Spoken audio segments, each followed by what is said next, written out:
Alright, hey everyone, Waterbot here, and welcome to a Monsters Expedition through puzzling exhibitions. Okay, one second. I actually have to split my displays because this has... I have this thing. I've got a computer monitor and a TV and they're hooked up and I sync them together. Yeah, that's better. There we go. And sometimes it gets a little choppy otherwise. But you're this guy, and you're running through the wreckages of the world, solving puzzles and looking at weird stuff. Topple.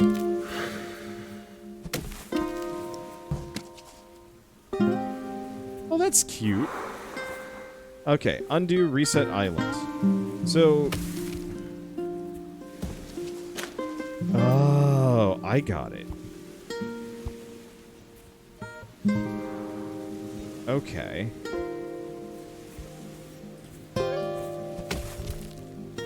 So I gotta be over here. Okay, this makes sense.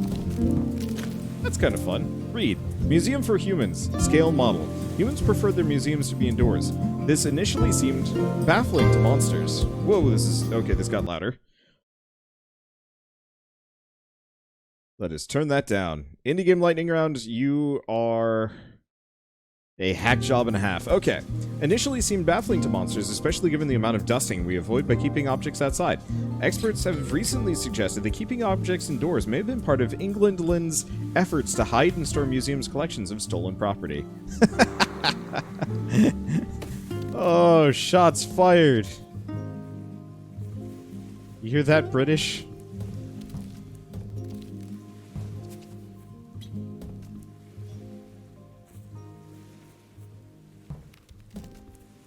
I actually want to go this way. There we go. Plinth. Humans like to put objects on boxes called plinths. At first, monster experts didn't know why, but then strangers kept thinking the plinth-less exhibits were lost property and handing them in at the help desk. It turns out plinths are very important.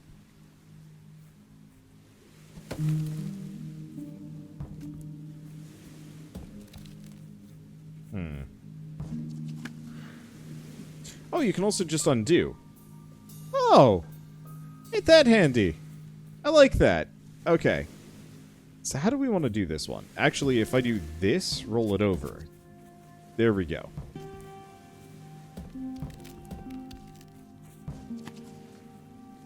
Oh.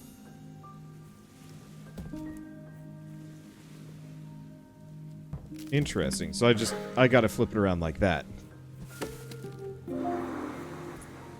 Certificate of Excellence. Okay, this isn't a human object, but we won a Monster Travel Award for the museum. Look, there's a trophy too, except for we sort of knocked it over. Now there's a bit missing, so it's in the mending cupboard at the head office. But the certificate is great.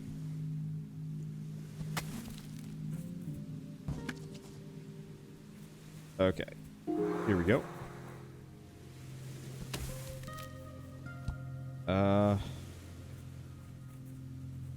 Here we go. I understand how this works. This is a cute game.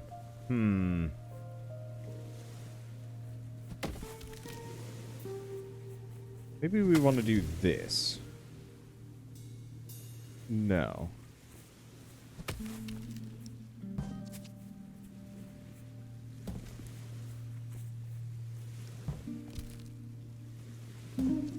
Okay, there we go. Got it.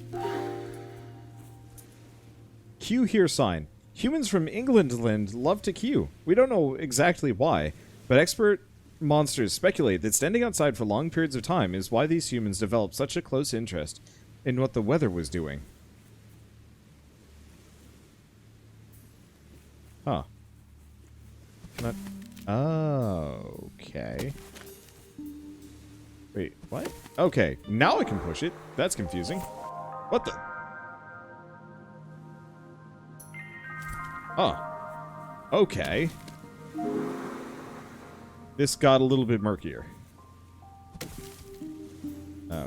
Can't quite do that.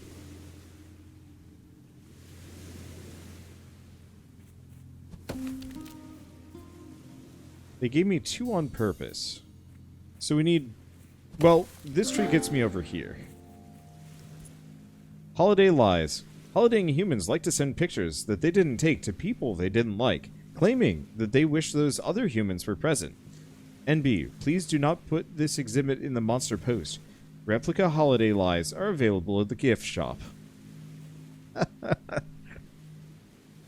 So rude, yet so true. Okay, this one has to go here.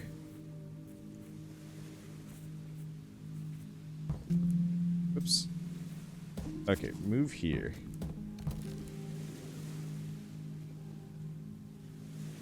Actually, we want it to be there, I think. No, I guess it didn't really matter. Okay, here we go. This is a pleasant little puzzle game. Immediately more accessible. Oh. Then I'm going to say Baba is you.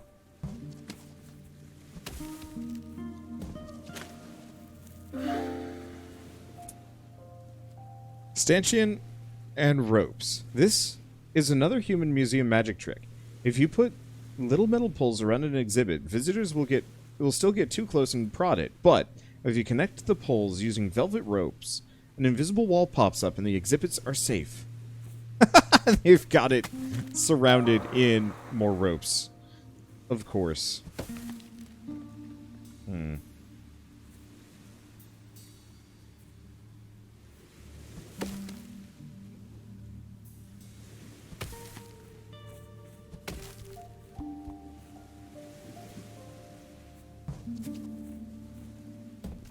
Can I do this? Oh yeah. There we go. Plaque. The most recent human museum trick that monster experts have discovered is plaques. Any information on a plaque felt truthier to humans.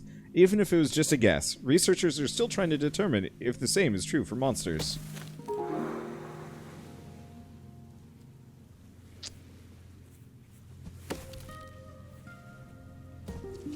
Okay, send this one around. Because this is on a grid, I'm noticing that, like, really tight movements actually is making the game a little hitchy.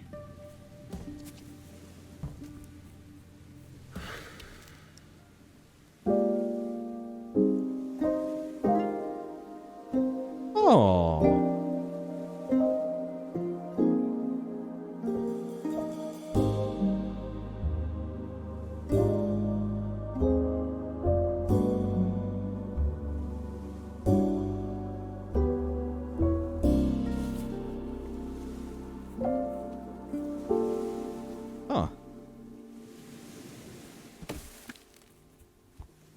I think I get it.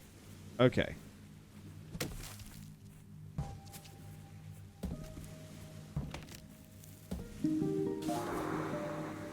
Aren't that pleasant? That's gotta be the right spot. Oh, yeah.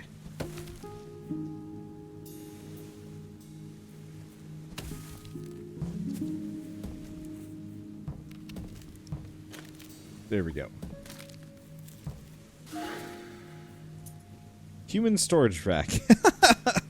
The hooked protrusions of the wall suggest it performed a similar function to the familiar human coat rack, but instead of collecting coats, it allowed users to store multiple humans without them getting crumpled or wrinkled.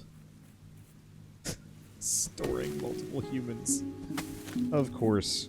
Is there a... Can I, like, zoom out? Oh, that's the wrong button. Okay. I think we want to put that there. I like it for all of the raft points. It's actually super obvious that you can, like, go to and from if you want to go backwards. I like that.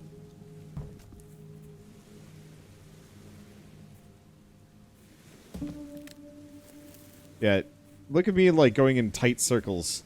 The game can't quite handle it in the exact same way.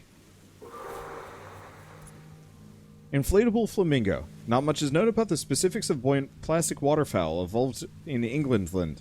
Our best guess is that the traditional feathered flamingos got fed up with standing on one leg and decided to adopt extreme flotation techniques instead.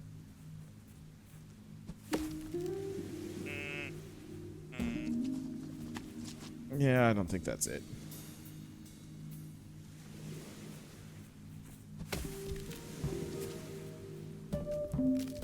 There we go. Hey! What the? There we go. So now we can zoom out. So we could get back here if we wanted to. There's a couple of places I haven't been to. I'm gonna repeat this, though. This is lovely. Like, it's not the most complicated puzzle game I've ever played, but tongue-in-cheek, and it does, the base mechanics are fairly solid. Where it does one thing and it sticks to it. And it doesn't deviate too hard.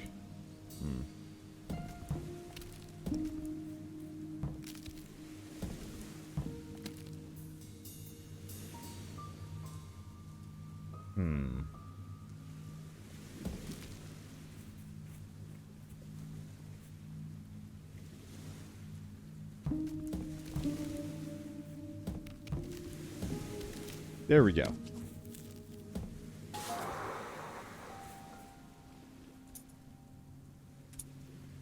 Loose change. This trove of cash was excavated from the velvety nooks and crannies of the seating at the Phoenix Movie Place, where the theaters was refurbished in 2042. The total value of these coins at the time was just enough to cover cover the cost of 2 standard off-peak cinema tickets and a small popcorn. That's too real for me right now, and I don't like it. How do we... Okay, can I do this? Yeah, there we go. But it's like, it reminds me of The Witness or Baba Is You or a bunch of other things, where... Oh, can I have some coffee? I can have some coffee. I do not want coffee, but still.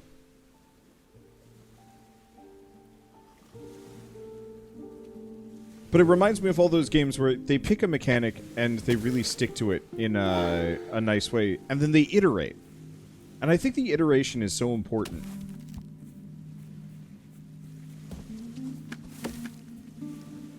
Oh, that didn't help me. Let's take a look at this. Leech-powered pen. Before humans harnessed the power of steam, they tried to harness the power of leeches. Instead of traditional cartridges, this leech-powered pen used leeches fed on blood-flavored ink.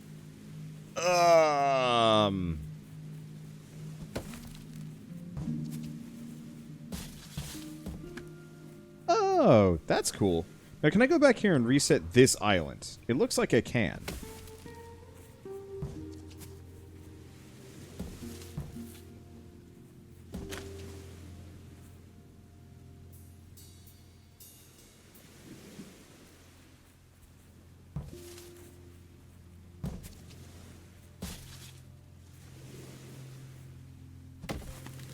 Okay, push this over here. Push this here. Alright, this should work. This time around. Like, it's kind of fun how delightfully wrong this game is.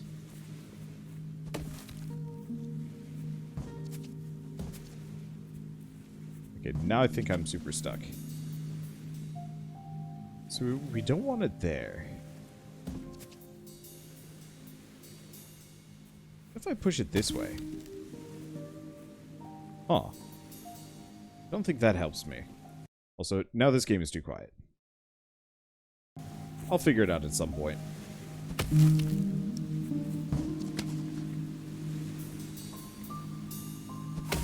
If I push it over here like this... And there. Can I... There. Perfect. Concrete birthday cake. A cadre of rebel bakers started making concrete cakes to protest the Englandland cake industry's obsession with light, fluffy textures. Cakes became very popular, as they could be rinsed clean of icing and reused for different occasions. This one also doubled as an anchor. Press X to doubt. Stay here. It's also kind of fun how it's like open world-ish. Lighthouse.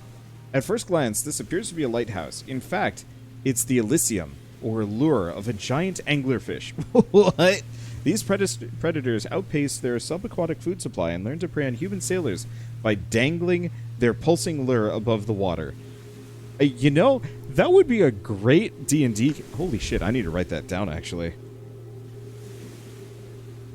Just like a D&D campaign where everything in the ocean sucks and wants to murder you in the worst possible way.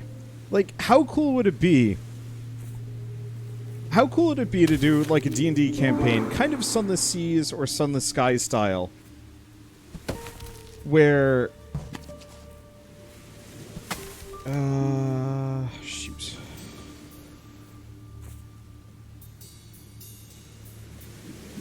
I need that there for a second. Do I? Because the big issue is this needs to be knocked over in some capacity. Because if we put that there, we're good. Put that there, can't do anything with it. Put that there, it ain't gonna help me either. Stupid rock.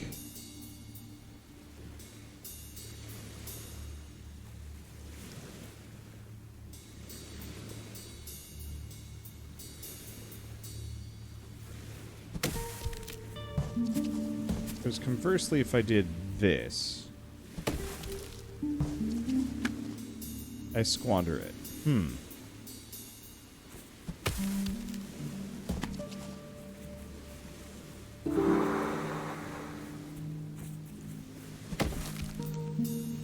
Wrong one. There we go.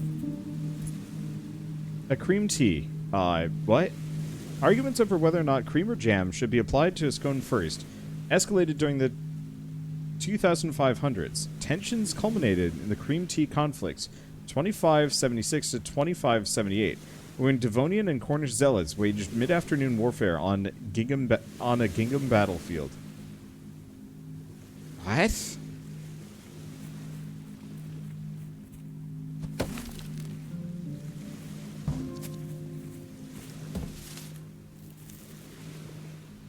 Oh. This is a map, or this is a valid raft location. I like this. But yeah, I guess truly that is what it is, what I would have to do is just do a Sunless Seas style D&D campaign. It'd be interesting. Unread books. To ease their collective angst, humans went on an I want to be the kind of person who reads this, but it turns out I am not, and I feel bad. Book amnesty in 2025. The move freed up 9.38 square kilometers of bedside table surface space. Wait, what?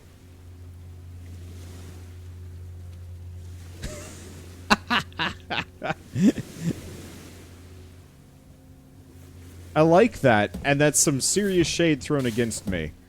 I have Zombie Survival Guide and World War Z on my bedside table that I've been meaning to read for years, but I've just never gotten around to them, mainly because I'm not sure if I really want that level of negativity in 2020. Oh, this is going to be some more shade. I can feel it now. Laundry storage rack. This peculiarly... Wow, word. Ornate laundry rack features a surprising number of moving parts. Once or twice per year, a human would clear away the clothing and sit on this contraption, pedaling furiously. Presumably, this reactivated the rack's storage power, as laundry would soon start to reappear. My parents always had a very low opinion of exercise equipment, because it was absolutely the kind of thing that you would buy and then you would never use. Because why would you? You know, go out and get exercise normally. And how many people will buy like a full elliptical and then just leave it there? Perpetually, even? I think that's where I want it to be.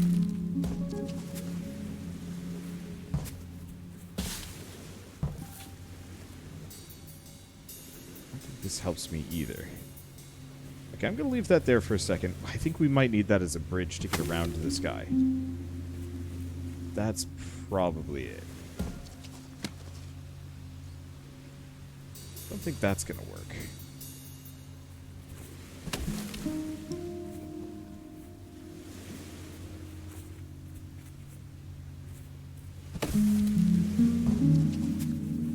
I do this. Yeah, what if I do this? Here we go. Perfect. It's probably what that's for. Probably shouldn't do that. I have no idea what that one wants to do. Okay. Cubecumbers. Humans eventually noticed that their vegetation was inefficiently shaped for their storage methods. By crossbreeding cucumbers with ice cubes, scientists managed to create a chilly, six-sided, easily stackable salad plant. This is the origin of the phrase cool as a cubecumber. You know, the sad thing is that actually sounds like halfway okay. Like, I know we already have cube melons, but that's not even like a genetically modified thing. We just stick them in boxes. Quite literally, like that's all you have to do to make a cubic watermelon. I will admit though, like I want a cubic watermelon just to see if it would work better, and I'm curious how we would actually stack up the juices within it. Because I do kind of hate watermelons and how round they are.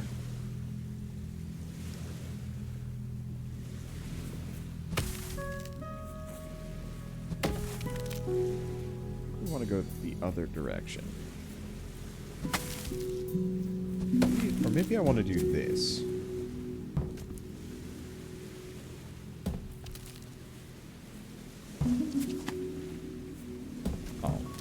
Your sacrifice will be appreciated. Another fast travel point. Hell yeah. Oh, do I have to interact with one of these to be able to warp to it? Is there... Can I zoom out even further? I can. Gosh. Oh, that's where I came in all the time ago. It's a roller coaster. I don't know what that is. This is a, this ain't a small game.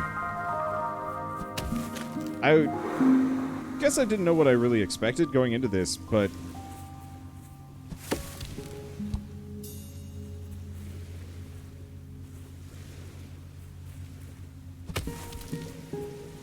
Let's see. So if I do that... Wait, hold up.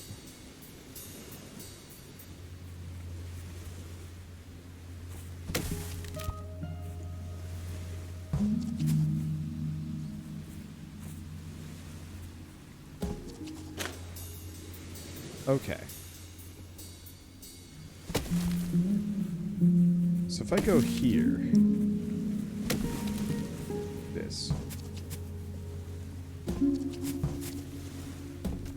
Alright, so that's how we get down here.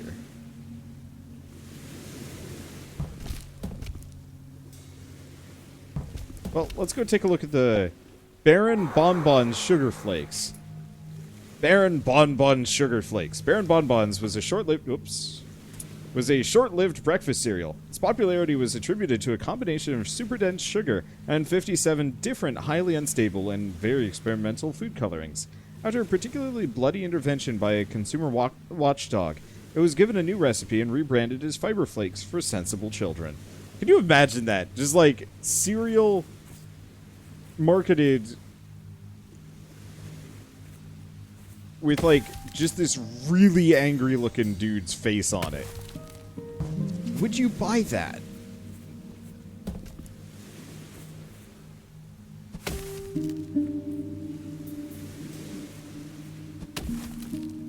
Okay. I want to put that there for a second. There we go. Like, it would be a good example of a really... Would you... Well, okay. I'm sure some people would. But, like... How many people do you think would buy... John Wick cereal? Maybe some people. You know what, actually... I'll give credit. I bet a lot of people would buy John Wick cereal. Now that I'm thinking about it. Okay, I could see that doing very well in marketing.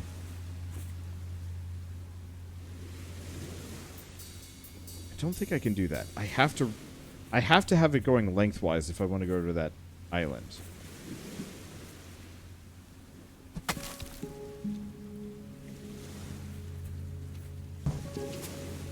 So if I do that...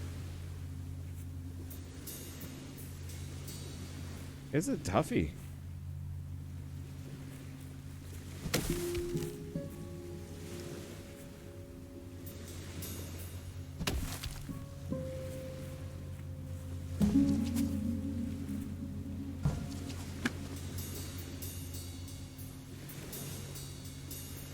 Wait. There's one more that I haven't tried. Here we go. This ain't gonna work, is it? I'd have to scoot it over.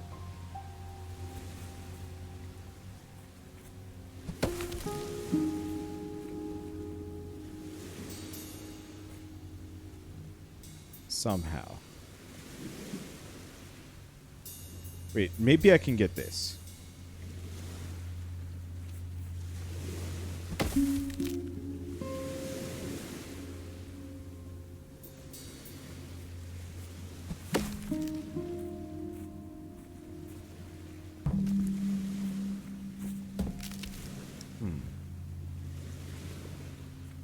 Because if I could have this pointed left to right there, how the hell would I do that?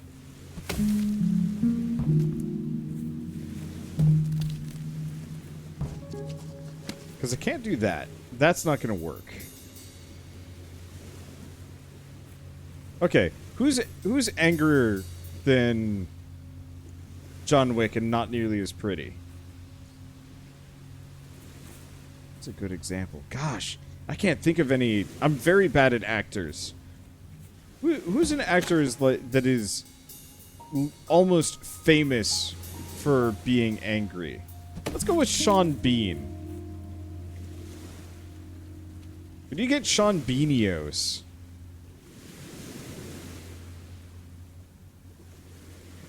Like, give me some really bad. Ooh, yeah. Jack Nicholson flakes. Because, like, I could see John on, you know, John Wick being, I don't know, I think a lot of people could go for that one, maybe a little bit. But yeah, would you buy Liam Neeson cereal? Like, maybe for the novelty, but would you actually get it because you think it would be great? Sam Jackson? Yeah, Sam. Here, see if you guys workshop this for a little bit. Nixon flakes. Oh, we got a winner there. Yeah, would you buy Nixon flakes?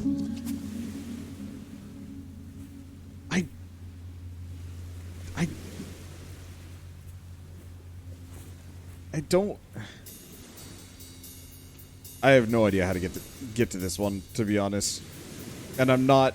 I don't think I'm in a good brain spot to really get there.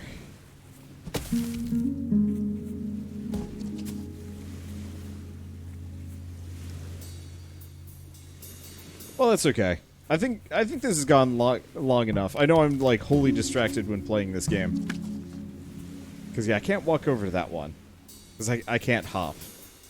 Yes, in a heartbeat. Oh.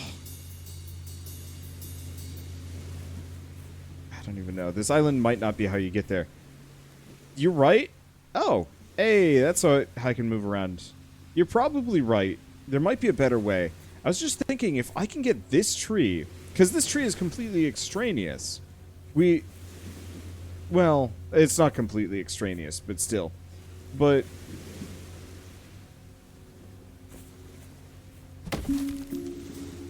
it's fairly extraneous, and so I was kind of hoping that it would be the means of me getting over there. But, alas. Okay.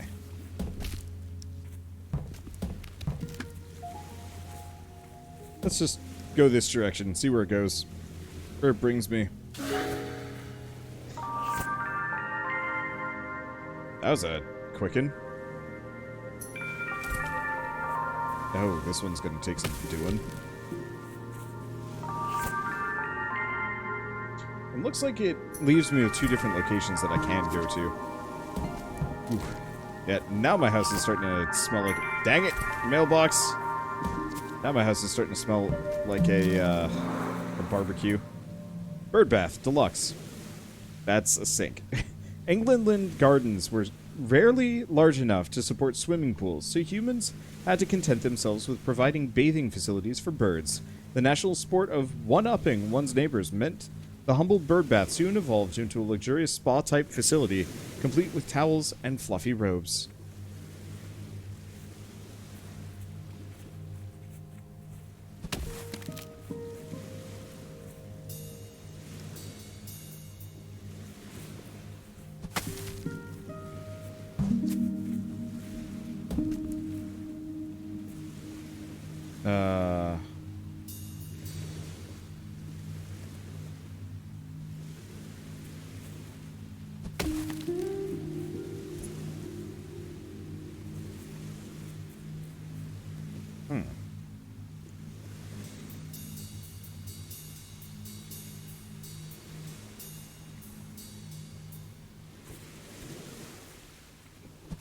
I think these are mutually exclusive-ish.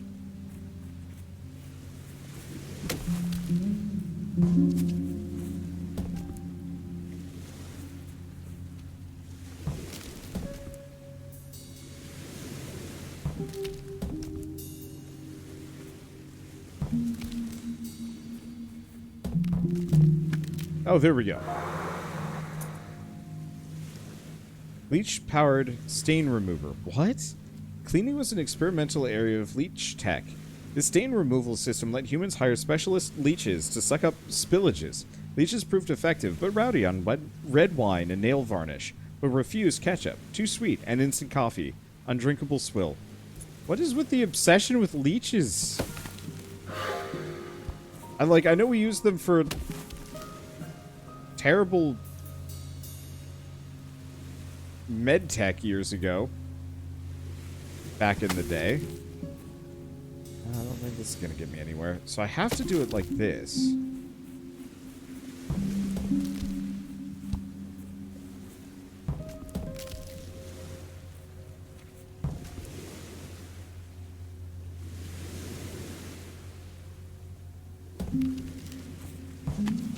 I'm dumb. There we go.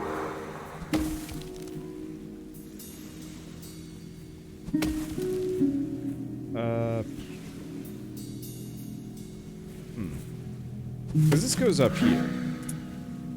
Zoetrope, the earliest known perfectly looping GIF format. Ah! Of course. Alright. Well, I could keep going with this perpetually, but I'm having a good time, but it's also breaking my brain just a little bit. Adults. Oh, this is cute.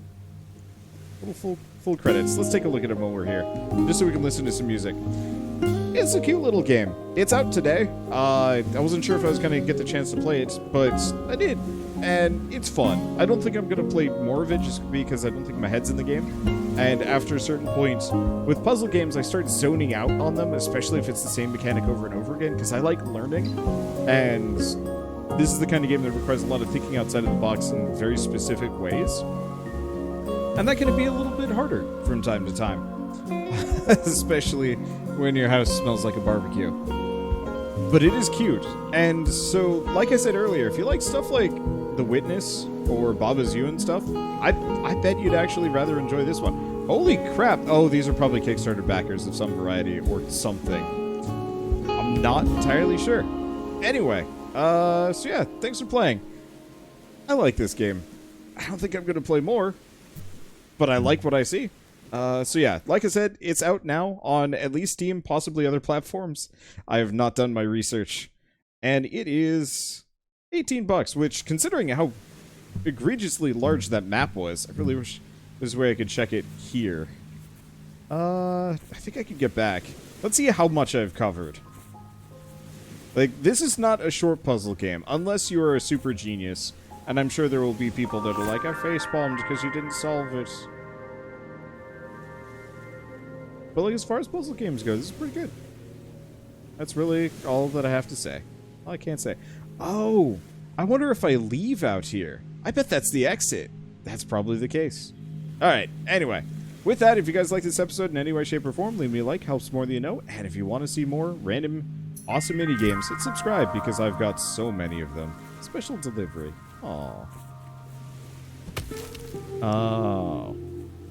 So I can't just do that. I mean, I could. But I shouldn't. Alright, anyway. Thanks for watching. See you next time.